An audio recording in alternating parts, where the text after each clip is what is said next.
Welcome to the Steel Curtain Podcast. It's Monday, September 8th, and the Pittsburgh Steelers are 1-0 after beating the New York Jets in Week 1. I'm Josh Yourish, and today we're going to deep dive the Steelers' tendencies in Week 1 and highlight a few of the biggest performances. But first, I have to break down Aaron Rodgers' Week 1 performance because I have more to say. Yesterday, hopefully you were with us for the Instant Reaction podcast with myself and Mark Powell. That was a lot of fun to do. I got a lot of my Aaron Rodgers and Steelers takes off my chest, but there are still plenty to go around, plenty I want to talk about, especially now that we have a look at some of the efficiency numbers from, different formations and things of that nature, but also just deeper look into what Aaron Rodgers is as a quarterback at this point in his career. Because to me, it's more alarming than it is exciting. And predictably, on, mainstream shows or even just local Steelers analysis, there's a lot of excitement for Rodgers' 4 touchdown performance and, statistically justifiably so.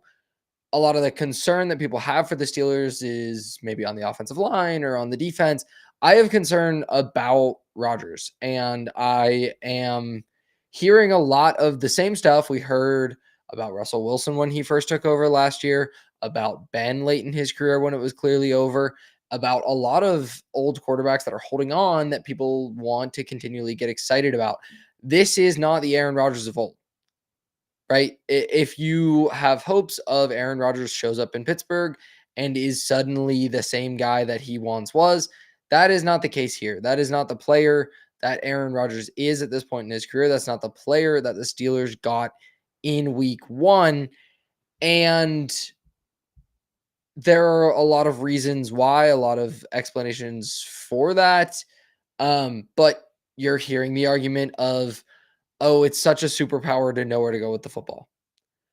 It's great to know where to go with the football. Like that is certainly a requirement. And Rodgers did a great job yesterday, I thought, identifying his matchups. And the Steelers are going to have unique matchups because of the way they use their tight ends and have, different kind of receivers. Calvin Austin being a speed guy from the inside or the outside.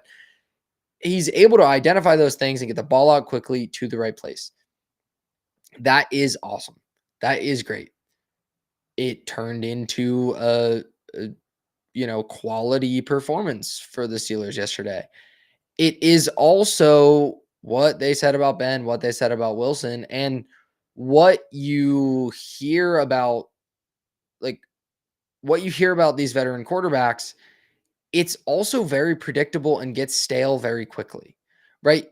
The Steelers in 2020 got off to a big winning streak at the beginning of the year with Ben because he was getting the ball out so quickly, because he did know where to go with the ball, because he knew how to set the protections and everything, right? But if you can't run the ball and you're just getting it out quickly to your receivers, eventually teams are going to stop respecting the deep ball, right? The ethos in modern defense right now is play shell coverages, play too high zones. And Aaron Glenn is something of a departure from this because he was so aggressive with Detroit last year, such a blitz heavy guy. But even the blitz heavy guys, Brian Flores is a blitz heavy coordinator, but he's also a too high shell guy that tries to keep a lid on explosive plays. And the Steelers really didn't generate any explosives in the passing game or the run game yesterday.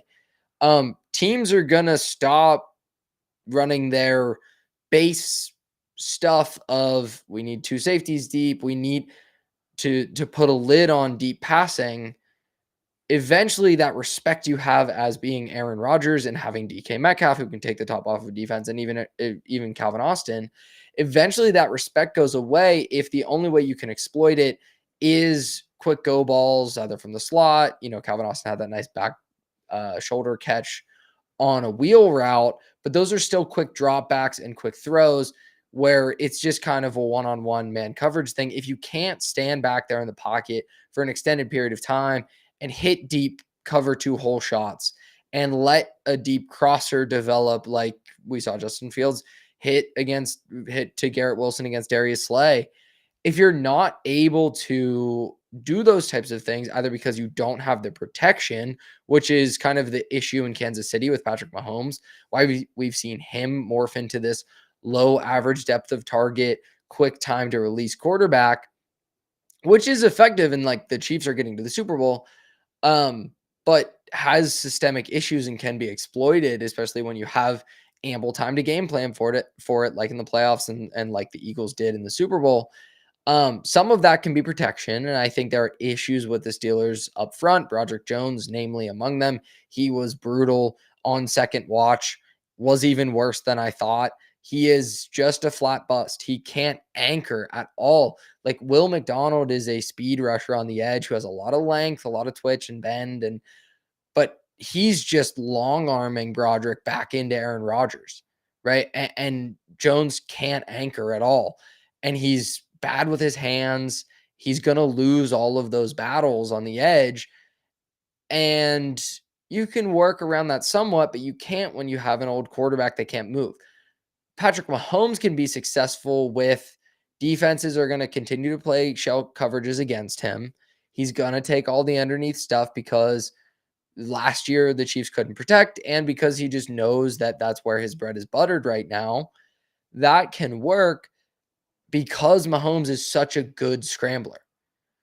We saw against Dallas on Thursday night, Jalen Hurts did a really good job. Like, he didn't hit AJ Brown for any deep shots. He didn't hit Devontae Smith for deep shots. He hit Jahan Dotson for one. And that offensive line obviously can block things up, but teams are gonna play shell coverages and respect those two receivers, even with Saquon Barkley in the backfield. You saw in that game, Hurts was able to kill Dallas with his legs as a scrambler. And that's just such a requirement in modern football to keep the chains moving. And those are some of the most positive EPA plays you can make as a quarterback are those scrambles, those escaping runs. That's why Burrow is so great. He's not a runner like Josh Allen or Lamar, but Mahomes and Burrow are two of like the best scramblers in the NFL, not just because they know when to take off, but because they're really effective and athletic enough to get it done. Rodgers doesn't have any of that. So it makes the margin so slim. You have to be so insanely accurate. I don't think Rodgers was all that accurate yesterday as a passer underneath. He was good. Some of the incompletions he had that looked like off-target throws were miscommunications. I think the seam ball, I believe it was to Jonnu, but there was one he threw up the seam where he wanted the receiver to just keep running deep, and they bent it, and so it looked like a bad overthrow over the middle, but really it was just a miscommunication. And like Rodgers was talking to the receiver, and that's veteran quarterback stuff. That's going to be valuable. But that's still getting it out really quick, and you have to be really perfect on that stuff if you're not going to let things develop after the 2.5 seconds, which is considered like the in rhythm throws or the dropbacks that last fewer than 2.5 seconds. The out of structure stuff is everything after that, generally, right? Like that's just a good line of demarcation. Rodgers is trying to do everything, not everything, but most of his damage under that 2.5-second drop back. And that's just really tough. You rely on a lot of deep ball volatility like Russell Wilson did last year. That's not why Rodgers was successful this past week. The Arthur Smith scheme it up bootleg stuff was really effective against the Jets. I think the Steelers had a pretty good offensive game plan that I really liked. I just don't think against better defenses, because I don't think this Jets defense is very good. I think they have the Sauce Gardner and Quinnen Williams effect, and a couple of years ago, they were one of the best defenses in the NFL, and I don't believe the defense is anywhere near that level anymore, especially without DJ Reed opposite Sauce Gardner. That was kind of one of their superpowers, was having those two coverage corners, and just they don't have that anymore. And we saw Calvin Austin kind of feast opposite DK Metcalf. Not just with that back shoulder grab, but also drawing a deep pass interference. So if you're Rodgers, if you're the Steelers, you have to be so perfect on that stuff. And teams are gonna just sit, rally, and tackle, and they're not gonna be threatened by, you're not gonna be able to run the ball if you can't threaten deep. And teams aren't gonna be threatened by Rodgers as a creator, as an out of structure player.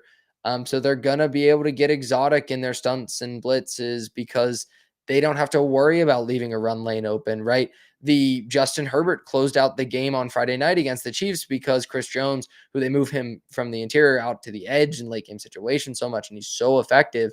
But Jones kind of was a little bit selfish and made a counter to the inside, and it left a running lane open for Justin Fields, and he sealed the game with like almost a 20-yard run. Rodgers can't hurt defenses that way. And this is nothing new, nothing that I learned in week one, but it was confirmed because I don't think he was a good mover in the pocket. Even Brady, when he got into his 40s, and maybe this is just the Achilles injury that's, zapping the athleticism of Rodgers, but even at the end with Brady, eventually he just didn't want to get hit. So he turned into this player too, and all quarterbacks do, and that's when it's done. But even into, his late seasons with the Buccaneers, Brady was still such an elite pocket mover. He could climb it so well. He could buy extra time within the pocket, right? He wasn't going to be a scrambler, but he could still win because he was so good at navigating it.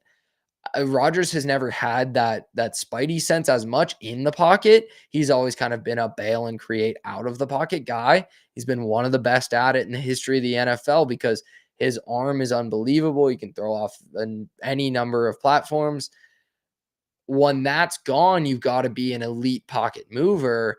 And I just don't think that's who Rodgers is, ever really was, but certainly is now.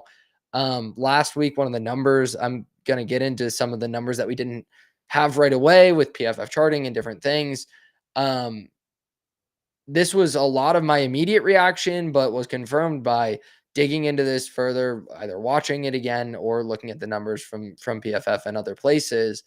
One of the numbers that's most concerning is Rodgers and his pressure to sack rate, because it was really bad. 44.4% pressure to sack rate. He was sacked 4 times on 9 pressures, and he was sacked 4 times with an average time to throw of 2.29 seconds. That is alarming. Like, that is a huge deal, and maybe not one that's going to be talked about all that much, but Rodgers, if the Steelers offensive line isn't elite, and I don't think it's even good or great, let alone elite, especially with Broderick Jones on the left side and that being such a weak link unit, I feel good about all the other guys, even though they didn't run the ball very well. But with Broderick Jones being such a liability on the left side, he's gonna be pressured. He's gonna be pressured quickly, and if he can't buy any time, which I didn't see any signs on the film, like those numbers just confirm what I saw. If you're getting someone close, Rodgers can't buy any time and can't create out of structure, and that makes the margin just so incredibly thin, right? Jalen Hurts is somebody that I am reshaping my opinion on in the NFL because we look through quarterbacking from a lens of what can you do, 2-minute drill, obvious passing situation as a true drop back passer. And I think that lens is really valuable. But what about the guys like Jalen Hurts, who the numbers advantage, and maybe even like Justin Fields, at least on Sunday, the numbers advantage that they create in the run game makes your run game so much more efficient that you're in that 2-point situation less often, right? That you're behind the sticks and in obvious passing situations less often, that you're, extending drives to have more shots to take downfield because Jalen Hurts is somebody that's excellent at the tush push, and Josh Allen is somebody that's supposed to be great at it. And the Ravens kind of stuffed him up a couple of times on Sunday night. Um, a guy like Hurts shouldn't be dinged for those things that he does that keep him, in positive game scripts so often and make that offense so effective. So Hurts is somebody I'm reshaping my opinion on because of that. And, he to me is one of the maybe 7, 8 best quarterbacks in the NFL, certainly in the top 10. And a lot of people kind of have him further outside of it because as a true drop back passer, he does have limitations. Rodgers in true drop back and late game situations, he knows where to go with the football. He's comfortable, sitting in the pocket.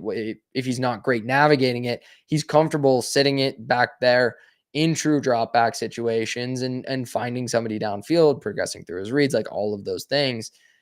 He can make all of the throws. But if you don't do any of those other things, you're in close games a lot more often. Your margins are just so much slimmer. The bar Jalen Hurts has to clear as a drop back passer is so astronomically lower than the one Aaron Rodgers has to clear because of those athletic and physical limitations. So Rodgers has to be absolutely perfect. And I don't think he is anymore. So week 1, 4 touchdowns, everyone's gonna be excited about it. I'm alarmed about this defense or about this offense. I'm alarmed about the defense too, but I'm alarmed about this offense and the passing game with Rodgers. Even those deep passes, right, that, he did attack downfield a little bit, right? He had 3 attempts over 20 air yards. That's not insignificant and completed 2 of them for 39 yards. He got a pass interference on another. Like, he was effective, but even those dropbacks, just a 2.27 time to throw on those attempts. So that's getting it out really quickly and just hoping your guys can win. Some of those, I think at least one of those targets was a play action shot out of the boot. And that's a great way to buy him some extra time and be able to activate those explosives. But eventually you got to be able to run the ball to do that. And I don't know that this offensive line is going to be good enough to run the ball. And especially if Rodgers needs to operate out of shotgun a lot, he was willing to get under center. That's what we've heard throughout the offseason. That's what Rodgers has said. And that's kind of how you unlock a lot of the Arthur Smith stuff. But a lot of the run game was out of the gun. And that's a big reason that Kenneth Gainwell was getting a lot of touches because they wanted to operate out of the gun a lot. And then it's just, it's inside zone stuff, or you got to bring a tight end motioning across the formation to try to get into your outside zone because you don't quite have the same runway for your running back. And it's obvious which direction you're going to be running. So you can't really get a numbers advantage as much, right? I think the Steelers will have to get a little more creative offensively to make this thing work. And I don't know that they have a play caller capable of doing that as the season goes on. So I'm definitely worried about the performance. The average depth of target for Aaron Rodgers was just 5 yards downfield. Exactly 5 yards downfield. And yeah, he was super accurate, right? 73.3% completion rate, adjusted completion rate of 82.1%. That includes the DK Metcalf drop, right? Like, kind of corrects for that, and some other on target throws that weren't hauled in. But I have really big worries, and I'm not going to get caught up in a good performance this week or even next week. And I think it could be scary against a defensive coordinator and a head coach, but a former defensive coordinator in Mike McDonald and the Seahawks next week, who is really exotic with his pressure looks, and his bread is buttered with the sim pressure stuff that, kind of made him famous with Harbaugh in Baltimore. That can be really tough to dissect. So if you need an extra beat to know actually where the safeties are rotating and whatnot, and that picture's changing post snap, it could be tougher for you. It may require you to hold on to the ball a beat longer. And I really don't think Rodgers can do that. So in a perfect offensive ecosystem, I think he can still be a functional NFL quarterback. I think we obviously saw that in week 1, right? Like, saying he's a functional quarterback after throwing for 4 touchdowns, that's not a bold proclamation. But I think the Steelers are far from a perfect offensive ecosystem. And I think the cracks are going to start to show up as we get further into the season. I'm trying not to be overly definitive, but even last season from Rodgers, which, again, it's similar to the Russell Wilson thing where he had a good touchdown to interception rate. Oh, nice. Like, that means he's a good quarterback? No, it doesn't. And we know Russell Wilson's not a good quarterback. He was a disaster in week 1 against the Commanders, and he was a disaster a lot of the year with the Steelers last year. Last season, this was a lot of the case in those under those 2.5 second dropbacks, right? Under 2.5 seconds or over 2.5 seconds. Last season, he was 44th among 54 quarterbacks with at least 50 dropbacks, which is, a pretty low bar.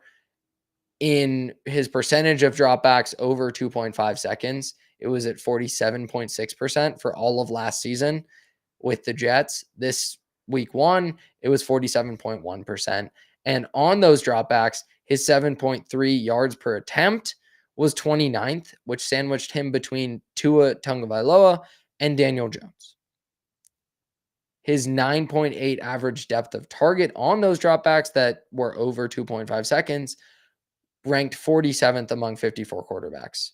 So even when he was hanging onto the ball, he was not pushing it downfield. He was not attacking the second and third levels of defenses. He's not using his superpower because I don't think he has the cape anymore. And that's going to be what I have my eyes on the most for the Steelers going forward is how are they going to access the explosive pass game, especially if you can't create explosives on the ground. And it looks like that's going to be tough sledding considering this offensive line that was really dominated in the trenches by Quinnen Williams and company in week one, and a running back, rep allocation that has Kenneth Gainwell kind of leading the way. Jaylen Warren, you paid Jaylen Warren. Okay, if you want to leave Caleb Johnson on ice because you don't think he's ready, I disagree with that decision, but I understand it on some level. Giving that much work to Kenneth Gainwell, I really don't. So if you're not able to be explosive in the run game, you got to do it through the air. And all Rodgers has is a quick drop back deep ball down the sideline or, slot fade or whatever. We saw a couple of those and they worked out pretty well. Not often are you going to get Calvin Austin winning a back shoulder throw and drawing another pass interference and being that efficient on the few deep shots that you take, right? Because the Steelers went 2 for 3 on those 20 plus yard targets and were hyper efficient. I don't think that's a viable way to build an explosive pass game. And even beyond the explosives, there are so many other reasons that I don't think this offense is going to be able to keep its head above water for most of the year. So those are my concerns. With Rodgers, my analysis of his week one performance, apologies if it's not quite as cheery as you're hearing everywhere else. But I'm not going to sugarcoat what I saw and be overly positive with it because I want the Steelers to succeed. I want this Rodgers experiment for everything Aaron Rodgers is. I want it to succeed. I want this team to win games. I want this team to win a playoff game. I don't think they're going to be capable of that from what I saw in week one. Maybe I will see more as they get more comfortable, Rodgers and Arthur Smith, and figure out maybe the tight end usage is something that's a bit of a skeleton key to unlock efficiency in this passing game. That remains to be seen, but the tight end usage is where I want to go next because it was interesting. We knew it was going to be. That was my main takeaway from my trip to Latrobe for training camp was they're going to use a lot of tight ends. They're going to use them in weird ways. They're going to have Jonnu and Freiermuth and everyone split out wide. The first down of the game for Rodgers was a third down conversion to Freiermuth on a quick slant from the slot. Like that's the type of stuff they're going to have to win on pretty often. 91 total snaps for Steelers tight ends. Jonnu Smith led the way with 37. Pretty even distribution for Freiermuth and Washington. So it seems like Jonnu's tight end one potentially. I'm not surprised by that because I said he would lead this team in receptions for the season. That prediction looks pretty good after 1 week. And then Freiermuth is maybe the passing down guy, and Darnell Washington is the run blocking road grading guy at tight end. The Steelers finished Sunday with Monday Night Football still to be played, and we don't know what we're going to get from Ben Johnson. But with the second highest rate of 12 personnel usage in the NFL, that of course is 1 running back and 2 tight ends. I think that vernacular is becoming pretty common in football discourse, but 12 personnel, their usage rate was 48.15%. Only the Cleveland Browns were higher at 49.3%. That kind of makes sense with Kevin Stefanski getting back to his old school stuff that he can abandon the spread offense that he tried to create for Deshaun Watson to make that work. It did not work, of course, and Stefanski's happy to get back to his two tight end sets and things. That rate, 12 personnel rate, is on the rise throughout the league, and it continues to climb compared to last year's league average in week one. At least it's up about 1 or 2 percentage points. Obviously still pending Monday Night Football. The Steelers also use 13 personnel, which would be one running back and three tight ends, 3 times, and passed out of it twice, which was interesting. And I love, because I think that's a way you can dictate to the defense. That's why 12 personnel is on the rise, right? Because there are a multitude of reasons, but defenses are getting lighter to respond to the 11 personnel explosion that happened in 2017 and the outside zone explosion. You need more speed sideline to sideline. And now offenses are saying, no, you got to put your big bodies out there. We're getting into tight end sets, and we're going to either run you into this, or if you put the big bodies out there, we can still throw it because we feel like we have athletic enough tight ends to do so. And I think the Steelers absolutely do, especially with Freiermuth and Jonnu. I think Darnell Washington is a more than capable pass catcher that I really like attacking downfield. So they used 13 personnel 3 times, threw out of it twice. And on those pass attempts, they generated 0.15 EPA per pass. Love that. Super efficient. It's really small sample size, but something I'm going to be watching throughout the year to see, in those situations, sometimes it's not necessarily 3 tight ends like all in line. You're going to have Jonnu in the slot or Freiermuth or both. But they can be really efficient because you got to put bigger bodies out there and respect the run game. Eventually, you got to be able to cash in on that and actually run the ball. So, make that fear viable, right? The Ravens do this insanely well. And that's why they're such a nightmare matchup for the Bills, even though the Bills won that game, for the Bills defense anyways, because Sean McDermott loves to play nickel. Nickel is base for Sean McDermott. And the Ravens are just going to run you out of that because they have Derrick Henry.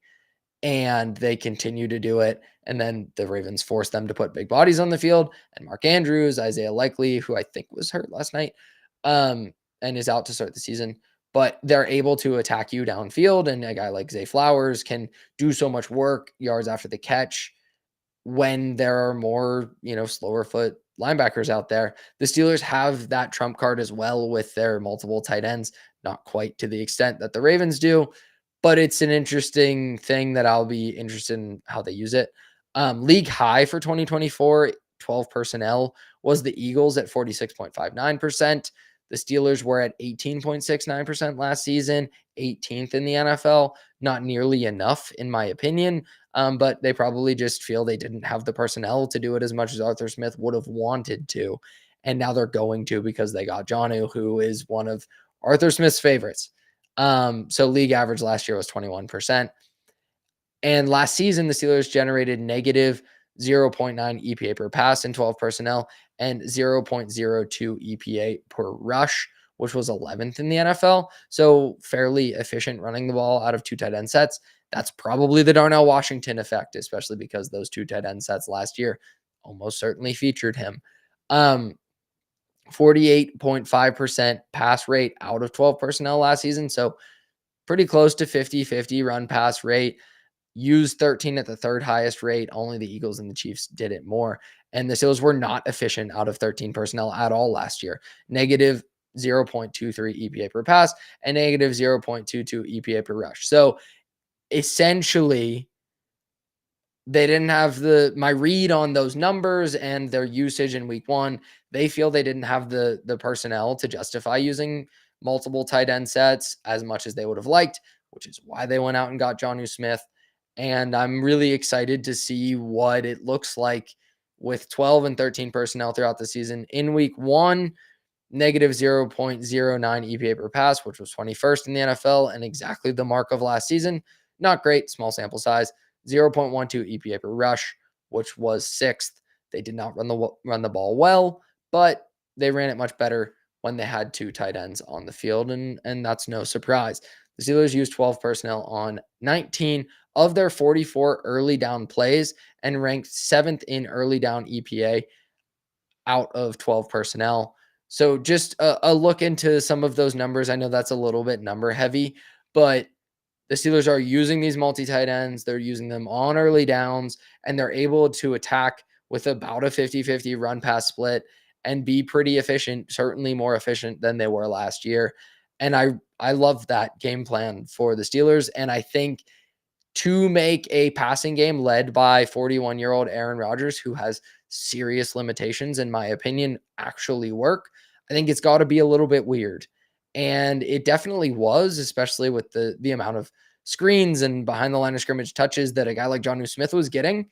But he's a player who can do a lot with those touches, and he caught a touchdown on that pop pass. Caught is maybe a bit strong of a word. Essentially, that's just a jet sweep out of shotgun, but was able to turn the corner and find the end zone. He was not terribly efficient with his touches, but I think he will be going forward. And there's a reason that he was Mike McDaniel's leading pass catcher last season in Miami. It's the same kind of thing. Like Aaron Rodgers at this point in his career is Tua Tagovailoa. Like that's how I'm looking at him as a player, where you get no second reaction playmaking, you get very little escapability, and you have to be so excellent on those slim margins, the underneath throws, and you got to have people who can do damage with the ball in their hands after the catch. Jonnu Smith to me is somebody who's probably the best on the Steelers creating yards after the catch, but I love that we saw more of that from DK Metcalf, who in Seattle at times, especially as they got kind of changed their receiving core and started to shift things towards Jackson Smith and Jigba, who can work out of the slot and work out outside and is just kind of a more nuanced receiver. They pigeonholed DK quite a bit into a limited route tree, and you're the X across from the bunch formation, 3-by-1 formation. You're the backside X. Go win your one-on-one deep, and maybe we'll throw it to you. The Steelers aren't using him that way. The Steelers did a lot out of 2-by-2 formations, especially with the multiple tight ends, and we're trying to get DK on drags and get the ball in his hand on screens and let him use that physicality and stuff after the catch. I don't know how well he can actually do it. He's never been one of the best yards after the catch guys in the NFL. Maybe on a deep crosser, right? You hit him in stride over the middle. Okay, he's going to be hard to catch, but actually making people miss and breaking tackles and catching it underneath and making more, that's not his profile necessarily. But if the Steelers believe he can do it, okay, because they really need him to fill that role, especially when Rodgers likes the matchup for the deep ball to Calvin Austin, right? That just happened to be because Sauce Gardner is pretty much shadowing DK Metcalf the entire way, and you have Brandon Stevens for Calvin Austin to attack. Okay, great. Like that's the value of that veteran quarterback that everyone is praising a little too much, who just knows where to go with the football. That is the value of it. You get the PI, you get that back shoulder catch. You also don't convert on the slot fade that you needed before the Boswell 60-yard field goal.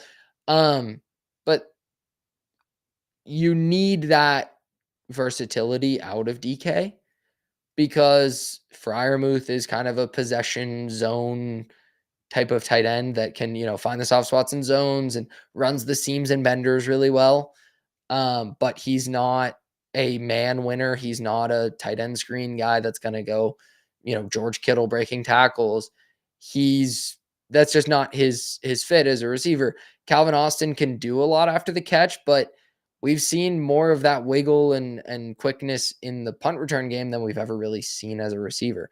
As a receiver, he's mostly been a downfield vertical field stretcher. So if that's the case, you need DK to do a lot of what he did on Sunday. And that's promising to me to have a positive. That's promising, especially considering you're probably mostly going to have two receivers out there. And it looks like it's going to be Calvin Austin and DK Metcalf. Not a ton of Roman Wilson in week one. We talked about that yesterday with Mark. Um, so that's just a bit of a deep dive into the tight end usage, which was one of the big things I was looking at and wanted to see. Okay, how are they deploying these guys and how effective is it? That's probably something I'll check in on multiple times this season. So just that'll to me that's the key to unlocking something more than a very fickle offensive attack is if you can actually have a pretty serious advantage in 12 and 13 personnel. On the other side of the ball, this was kind of the um flow we took yesterday was talk about Rodgers, talk about the offense. All right, now we're going to flip it around and talk about the defense. And for a lot of people talking about the Steelers, it would be a lot of positives talking about Rodgers and the offense, and then now we got to go to the negatives.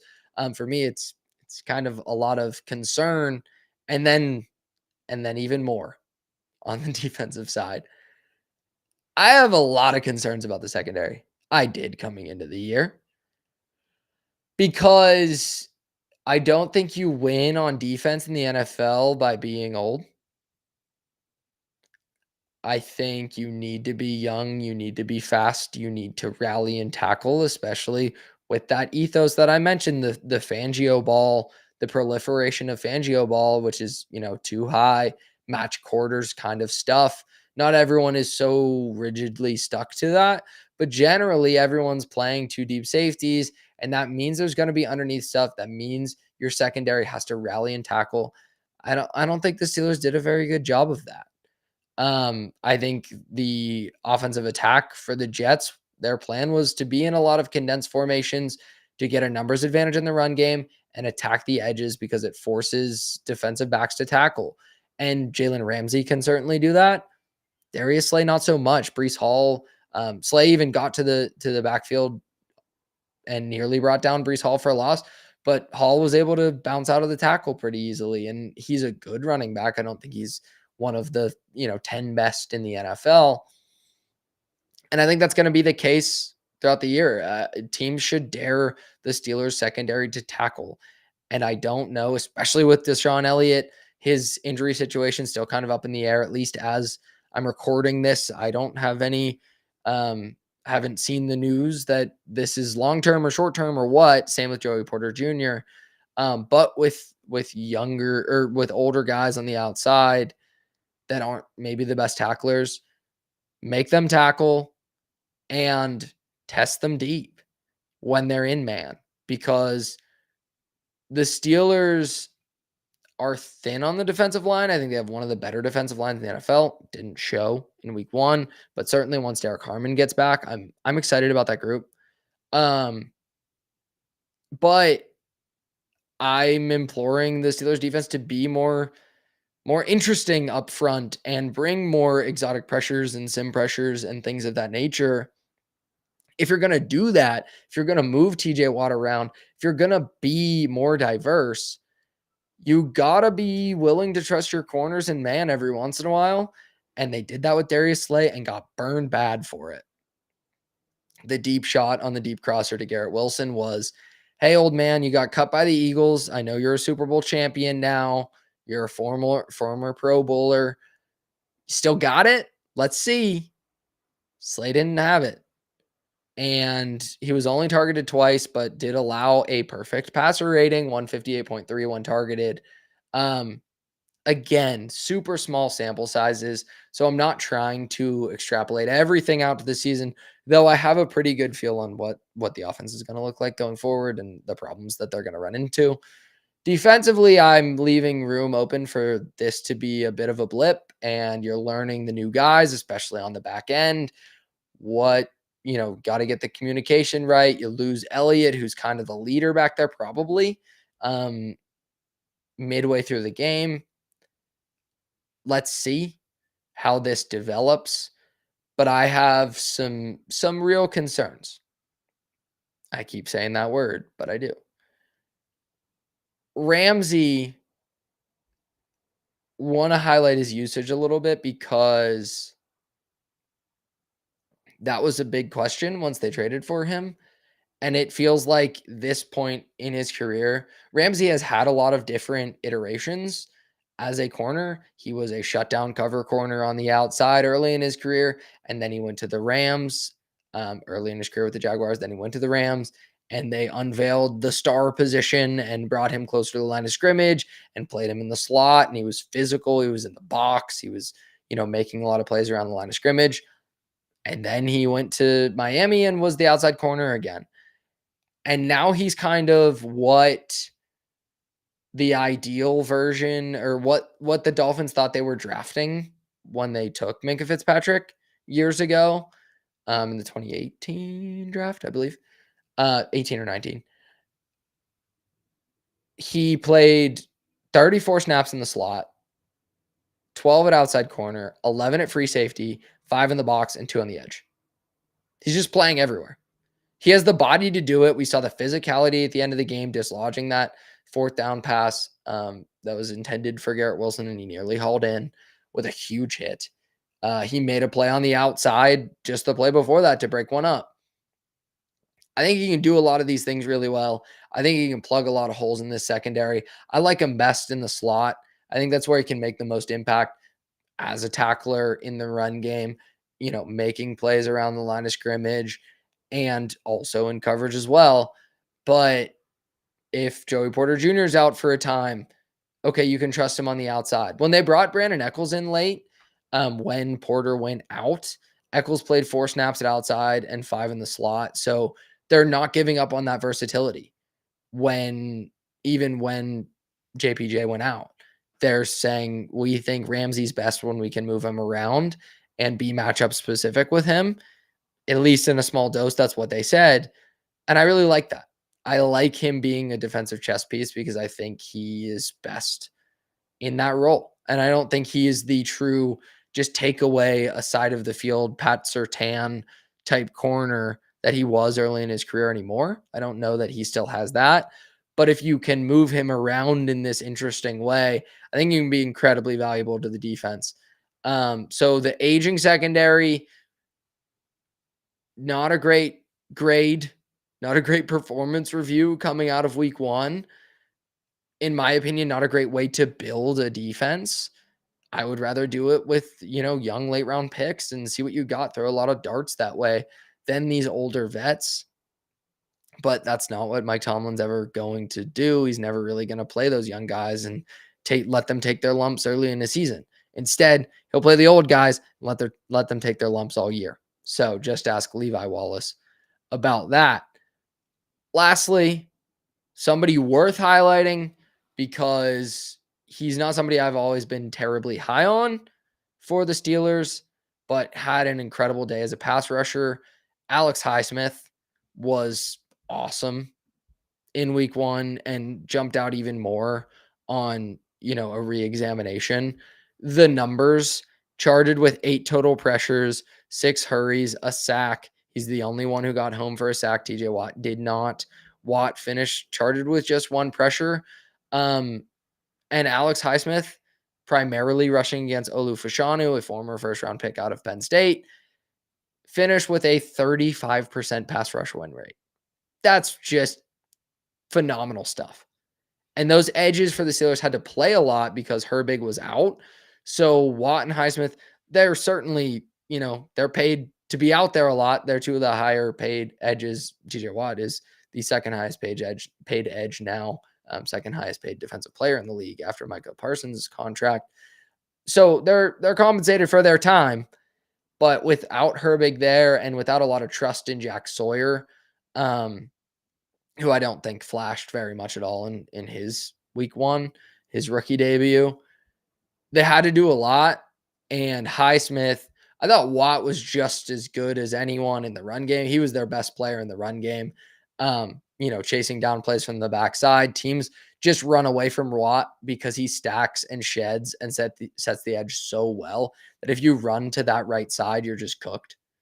And teams know that, so they run away from him a lot. They also know where he's going to be, so they can do that. But he chased things down really well. I thought, aside from a couple of moments, he played the zone read pretty well. I don't think the Steelers defend that all that well generally, but I think Watt does a pretty good job. I like it the most when they just scrape and have Watt take the back and blow it up, but that's not always going to be their game plan when he's the unblocked guy. So great performance by him, and Highsmith deserves, you know, a helmet sticker or whatever for week 1 because he was really fantastic as a pass rusher and popped a lot.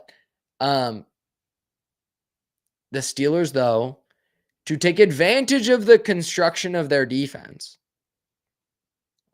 need to be able to keep teams in obvious passing downs. You got to win early against the run to unleash Highsmith, to unleash Watt. You have to win early, and they didn't do a good job of that. The Jets had a 50% rushing success rate in week 1. It's just not good enough. And I think the Steelers putting themselves in that situation, hopefully it'll improve when Derek Harmon comes back from injury. Maybe Cam Hayward, he's a little more settled after the contract dispute and not knowing if he was going to play week 1. I think he always knew he was going to. And getting a couple $1 million salary kicker for some postseason success, as Mark made the joke. He's held to a higher standard than Mike Tomlin. If they can stop the run early, especially against a team like the Jets, you should be able to stop the run early with your interior defensive line, with your highly paid linebacker in Patrick Queen and Peyton Wilson, somebody who I'm pretty high on still after a lukewarm week 1 performance. If you can do that, okay, you're going to chip or double team TJ Watt. Good luck one-on-one with Alex Highsmith or Nick Herbig on the other side. In week 1, it was Highsmith. He did a really good job. And if not, if you want to, give attention to the middle and one-on-ones, okay, or the Steelers bring a 5th body so they can get a one-on-one with TJ, good luck. But the Steelers don't get teams into passing downs enough to do that. They couldn't stop the run at the end of the year last year, and they were unable to do it flat out in week 1, and that's a huge, huge concern. Like the Packers, you would think with the trade they made, giving up Kenny Clark, which you do it 10 times out of 10, like it was an amazing deal for the Packers. But giving up Kenny Clark and those 2 first-round picks to get Micah Parsons, you're going to sacrifice a little bit against the run, but be better against the pass. In week 1 against Detroit, they actually defended the run pretty well. They were fairly stout, especially against a team that runs it as well as Detroit, though some attrition is starting to set in on that Detroit offensive line. It's not what it once was. And I think we usually lag a little bit behind on those types of things, but without Frank Ragnow in the center and whatnot. But when the Packers got Jared Goff in Detroit into true passing downs, and Goff is good and is a much improved player from who he was early in his career, but he still is at his best when he has the threat of a 50-50 run pass proposition, and when he can, boot off play action or at least manipulate linebackers with that. When you got him into obvious passing downs, they said, okay, we're going to put Micah Parsons out there. We're going to have Rashawn Gary on the other side. And we're going to put Lucas Van Ness on the inside, who's a first-round edge rusher that they drafted in previous years. And and they were able to create like such conflict on the interior. Obviously, Micah's going to win his one-on-one on the outside more often than not, even against Penei Sewell, and he did on that specific play with that kind of NASCAR package with 3 edge rushers out there. But Van Ness was also able to get a lot of pressure against a guard. And sometimes you need to bring a 5th rusher to get the one-on-ones that you're looking for, like even just have a linebacker mugging over the center, so he's just going to occupy somebody so you can get one-on-ones. And that's fine, especially on an obvious passing down. That's a great game plan. The Steelers can do a lot of that stuff because I think Watt could kick inside every once in a while. But if you don't want to do that, Highsmith kick inside and Herbig on the edge. Like as they get healthier, they can do those types of things. But to get exotic, you have to win early on rundowns. And the Steelers just didn't do nearly enough of that. And a lot of that is their interior defensive line. Keanu Benton did not look good against the run again. That was the concern out of last season, where it felt like he had a big rookie year. Benton's going to be the man in the middle. And then, okay, they're playing him at nose a lot, and he kind of gets washed out by double teams. Can he be as stout as he needs to be against the run? He wasn't in week one. He wasn't last season. He wasn't in week one. Y.A. Black, he's a rookie. He looked like a rookie. So then it's Cam Hayward again until you get Derek Harmon back. I have concerns about how they're going to be able to, there goes that word again, about how the Steelers are going to be able to stop the run. And if they can't, then, having two highly paid edge rushers ain't so valuable all of a sudden, ain't so important. So yeah, those are my thoughts. Great game from Highsmith. Need more of that. He has been a player that I don't know if bored with is the right word, but a little bit. I think he burst onto the scene as a third round pick, and some of it is you're rushing opposite TJ Watt. You're going to get a lot of one-on-ones, but that's still true. And as he continues to get older and play better late into his 20s, he could have a really big year. He had a really big week one, but will it matter enough? Are you in enough obvious passing, third and long situations, even second and 10 situations where a guy like Highsmith can pin his ears back and win that one-on-one and that be really, really important and impactful on the game. So those are, who knew I'd have another 50 plus minutes of thoughts after yesterday's instant reaction. But I wanted to deep dive some of those things. This will be the flow throughout the season. I will be on the instant reaction with Mark this week for week 2. Mark is going to be on his honeymoon. So you'll have a double dose of me solo. I might call on a friend or call on Tommy or somebody for either the instant reaction or for Monday's show next week. So, it's not just me solo for all of that, but the general flow throughout the season will be either just Mark or Mark and I on the instant reaction, and then myself solo on Mondays for this show. And I hope you enjoy these deep dives, because that's what I'm going to try to be getting into a little bit more than just the instant reaction stuff. Look at tendencies, look at efficiency, kind of the tracking data and the stats. I have a little more time, a little more distance from the game on Mondays. So that'll kind of be the flow for the shows throughout the season. Make sure you drop a like on this episode. That's, hugely beneficial. So please go do it right now. If you're with us, always be ready to, engage in the chat. We always love that. And be subscribed.